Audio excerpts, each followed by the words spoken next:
Juwita 23, seorang wartawan di Banjarbaru, ditemukan tewas secara misterius di tepi jalan menuju Gunung Kupang pada Sabtu 22 Maret 2025. Awalnya, warga mengira ia mengalami kecelakaan tunggal karena tubuhnya tergeletak di dekat sepeda motor dengan helm yang masih terpasang. Namun, sejumlah kejanggalan segera terungkap. Tubuh Juwita tidak menunjukkan tanda-tanda kecelakaan berat.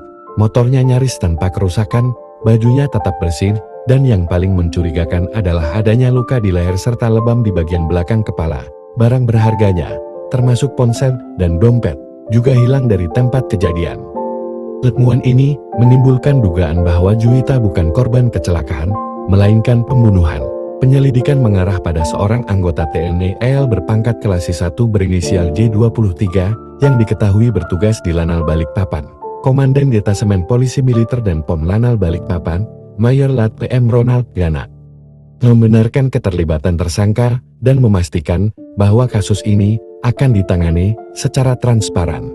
Kapolres Banjarbaru, AKBP Pius 10 Febri Acenglode, menegaskan bahwa pihaknya bekerja sama dengan Polisi Militer Angkatan Laut Poman untuk mengungkap seluruh fakta di balik kematian jurnalis muda tersebut.